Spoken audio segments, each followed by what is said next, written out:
जय भीम जय भीम जय जय जय जय जय भीम। जय हिंद भाई साहब। यूपी देख रहे हैं आप और मैं आपके साथ मारतंड। दोस्तों, आज पूरे देश ने राजनीति का हाई वोल्टेज ड्रामा सदन के बाहर दिखा और राहुल भैया भी सफेद वाली टी शर्ट छोड़ करके आज ब्लू यानी कि नीली टी शर्ट में दिखे और प्रियंका गांधी भी नीली साड़ी में बेहद ही खूबसूरत नजर आ रही थी।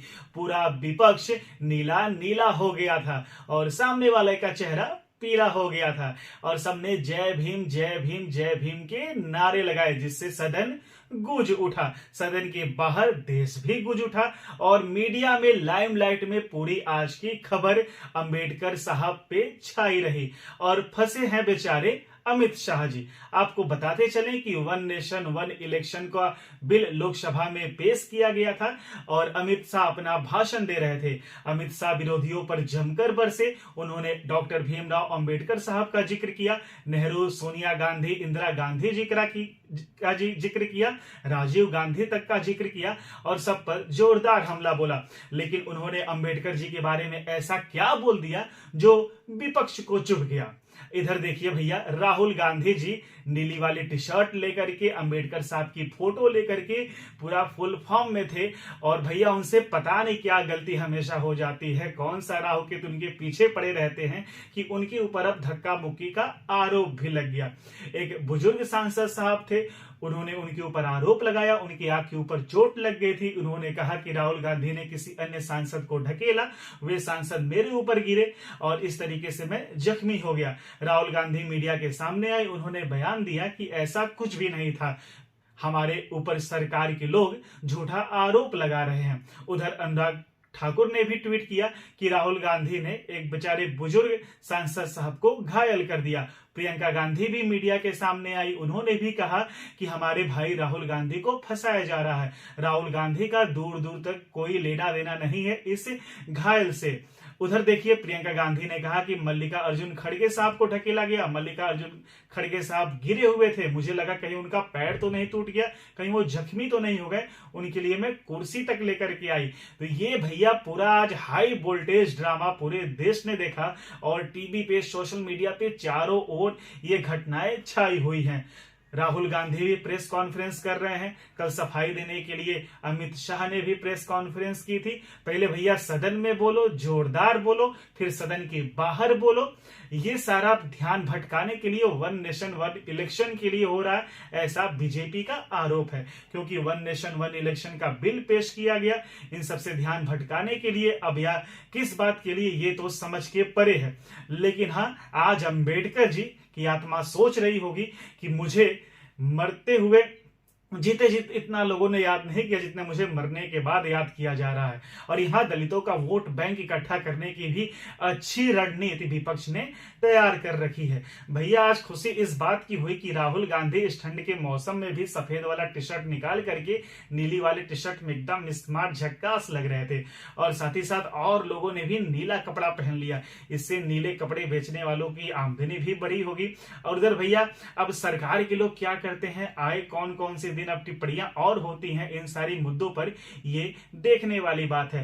वन नेशन वन इलेक्शन का बिल अभी पेश हुआ, इसके लिए जेपीजी की गठन भी की गई। मैं तो अब यही कहूंगा कि इसके साथ ही साथ वन पेरेंट्स वन सन नीति भी लागू कर दे, जिससे देश की जनसंख्या कम हो। और जब जनसंख्या कम होगी तो इस तरीके का ड्रामा भी जो पॉलिटिकल देखने को मिला, ये कम देखने को मिलेगा। अब आरोप प्रत्यारोप एक दूसरे पे यहां पे लग रहा है।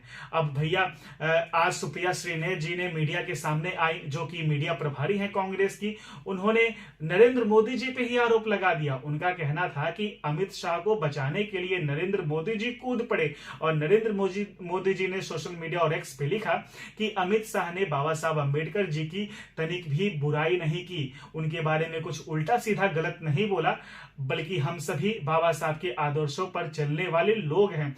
और बाबा साहब के खिलाफ सारा षड्यंत्र तो कांग्रेस करती थी। कांग्रेस बाबा साहब को चुनाव लड़ने से रोकती थी, उन्हें भारत रत्न नहीं दिया। कल तो प्रेस कॉन्फ्रेंस में अमित शाह ने यहां तक कह दिया कि नेहरू जी खुद ही भारत रत्न अपने आप को दे दिए, इंदिरा गांधी खुद ही भारत रत्न अपने आप को दे दिया, कांग्रेस के नेताओं ने अपने आप को ही भारत रत्न दिया। लेकिन अंबेडकर साहब को किसी ने भारत रत्न नहीं दिया। जब बीजेपी की गठबंधन की एनडीए की सरकार आई तब अंबेडकर साहब को भारत रत्न दिया गया। अब आप देख सकते हैं कि पूरे देश में जो हाई वोल्टेज ड्रामा चल रहा है, इस पे आए दिन प्रेस कॉन्फ्रेंस हो रही है। अमित शाह की अलग प्रेस कॉन्फ्रेंस, उसी दिन कांग्रेस की भी प्रेस कॉन्फ्रेंस, सुप्रिया सुळे अलग आकर मीडिया में बोल रही हैं, राहुल गांधी अलग, मल्लिकार्जुन खड़गे अलग, प्रियंका गांधी अलग, और आज पूरे कांग्रेसी प्रेस कॉन्फ्रेंस फिर से कर रहे हैं। अब देखिए आए दिन कौन कौन सा नया ड्रामा ये देखने को मिलता है। जब तक देश में सर्दी का माहौल बढ़ रहा है तो राजनीतिक गर्माहट भी अब चरम सीमा पर है। इसी बीच नया साल भी आने वाला है। नया साल तक क्या यही नया नया ड्रामा आए दिन देखने को मिलता रहेगा, ये तो अब वक्त ही बताएगा। अब क्या ही किया जाए, इस देश का हाल क्या है, ये तो ऊपर वाले के भरोसे ही छोड़ देने लायक है। इधर आप देख सकते हैं कि वन नेशन वन इलेक्शन में हाई वोल्टेज ड्रामा ये कहां तक पहुंचता है, इस पे आगे आगे कौन कौन सी कार्यवाही होती है। अब देखिए वन नेशन वन इलेक्शन वाला जो कानून है, इस पे कई नेताओं ने तो बड़बोलेपन दिखा दिया। टीएमसी के नेता ने यहां तक कह दिया कि ये बिल छोटी पार्टियों को ध्वस्त कर देगा, बर्बाद कर देगा। कुछ नेताओं ने ऐसा कहा कि भारत जैसे बड़े देश में ऐसी कोई बिल की जरूरत है नहीं, ऐसा इलेक्शन हो ही नहीं सकता। यहां तक अखिलेश यादव जो कि समाजवादी पार्टी के अध्यक्ष है, उन्होंने कहा अगर बीजेपी को इतना ही शौक है वन नेशन वन इलेक्शन करवाने का, तो मोदी साहब को अपनी जो ये सत्ता मिली है उसे भंग कर देना चाहिए, सदन को भंग कर देना चाहिए, लोकसभा भंग करके उन्हें फिर इलेक्शन करवा लेना चाहिए।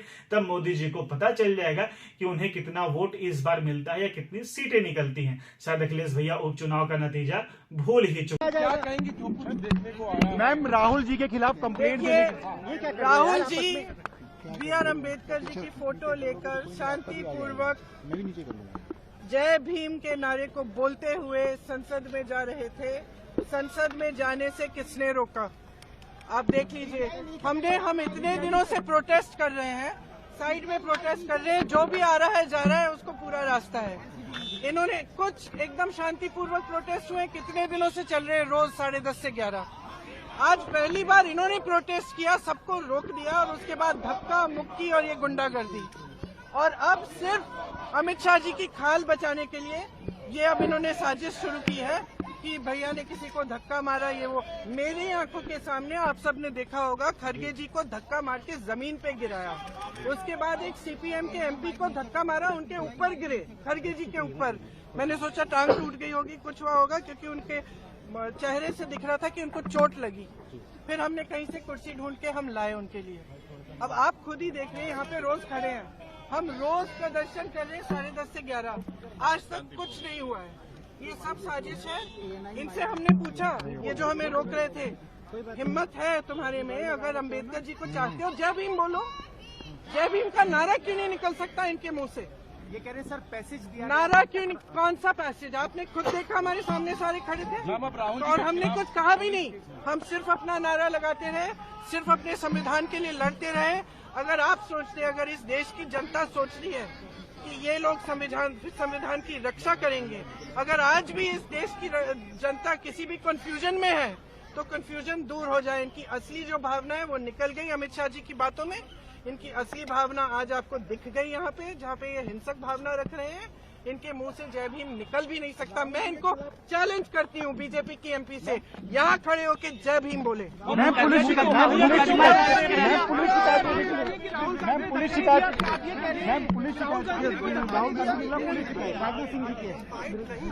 भैया जी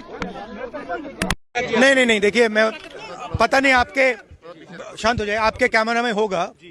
ये पार्लियामेंट की एंट्रेंस है, इसमें मैं अंदर जाने की कोशिश कर रहा था, तो बीजेपी के एमपी जो थे वो मुझे ऐसे रोकने की कोशिश कर रहे थे, धकेल रहे थे और मुझे धमका रहे थे, तो वो हुआ है।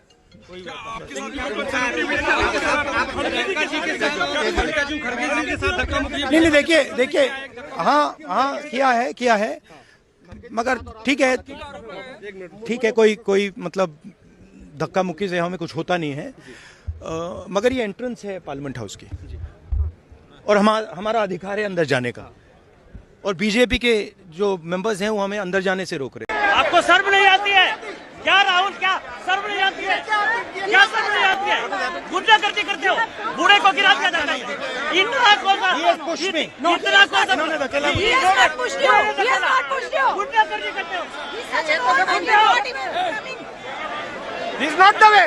राहुल गांधी एक एमपी को धक्का लगा, मेरे ऊपर गिर पड़ा और मैं नीचे। आपको किसने धक्का मारा? राहुल गांधी ने? राहुल गांधी। सर एक सेकंड, सर क्या हुआ आपको? राहुल गांधी का धक्का मैं खड़ा था 2 फीट डिस्टेंस में। हाँ क्या हो गया सर? बिल्कुल बिल्कुल मैं लंबा गैप में खड़ा हुआ था। राहुल गांधी एक एमपी को धक्का लगा, मेरे ऊपर गिर पड़ा और मैं नीचे। आपको किसने धक्का मारा? राहुल गांधी ने? राहुल गांधी। राहुल गांधी ने धक्का मारा आपको? राहुल गांधी। कौन सी जगह पे सर? सर किस जगह पे? सर किस जगह पे? सीढ़ी के ऊपर में मैं खड़ा हुआ और राहुल गांधी ने आकर के एक एमपी को धक्का लगाया, वो मेरे ऊपर गिर पड़ा और मैं। कहाँ चोट लगी सर आपको? कहाँ चोट लगी सर? ये आंखों एक बार दिखा दीजिए। सेंट्रल इशू है कि ये कॉन्स्टिट्यूशन पर आक्रमण कर रहे हैं और जो अंबेडकर जी की मेमोरी है उसका अपमान कर रहे हैं।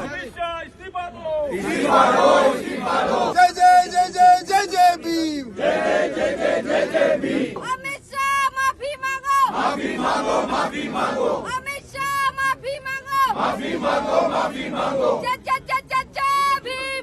भीम।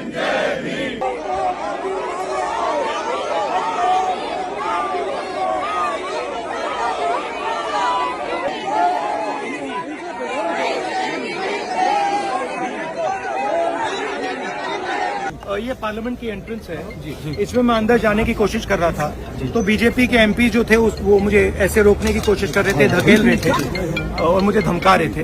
तो वो हुआ है, हमारा अधिकार है अंदर जाने का और बीजेपी के जो मेंबर्स हैं वो हमें अंदर जाने से रोक रहे हैं। और आज विजय चौक पर इस प्रेस वार्ता करने का एक विशेष कारण है।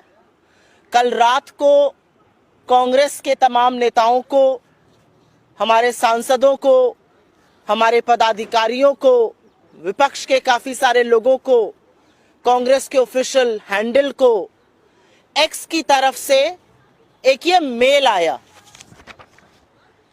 आजादी का 75वां साल, संविधान का 75वां साल ये देश मना रहा है, इस पर गहन चर्चा हो रही है। उस चर्चा में बीजेपी के नेता और इस देश के गृह मंत्री बेहद अपमानजनक बातें कर रहे हैं डॉक्टर अंबेडकर के लिए, बाबा साहब के लिए जो बातें कर रहे हैं वो अक्षम्य अपराध है। उसके लिए उनसे देश माफी की उम्मीद करता है। देश ये आशा करता है कि वो माफी मांगेंगे अपने इस अक्षम्य पाप के लिए और उनको बर्खास्त किया जाएगा उनके पद से। लेकिन बजाय वो होने के अमित शाह, मोदी सरकार और इस देश का पूरा तंत्र लगा हुआ है उनको बचाने के लिए। अमित शाह ने अक्षम्य अपराध किया, बाबा साहब अंबेडकर का अपमान करके सदन के अंदर। उनको बचाने के लिए खुद मोदी जी उतर आए मैदान में और जब उससे भी बात नहीं बनी तो उन्होंने ट्विटर मतलब एक्स जो प्लेटफॉर्म कहलाता है उसको निर्देशित किया कि उनका जो वीडियो है वो उल्लंघन करता है देश के कानून का और उसको प्लेटफॉर्म से हटा दिया जाए। लेकिन ट्विटर ने हमें लिखकर यह सूचित किया है कि अभिव्यक्ति की आजादी के तहत एक्स उसको नहीं हटाएगा क्योंकि उसने किसी कानून का उल्लंघन नहीं किया है। हमें जानकारी देने की पारदर्शिता के अंदेशे से उन्होंने हमें यह मेल भेजा है। आप क्यों एक्स को निर्देशित कर रहे हैं आपका वो वीडियो हटाया जाए? आप किस मुंह से बोलते हैं कि वो वीडियो तोड़ मरोड़ के हैं?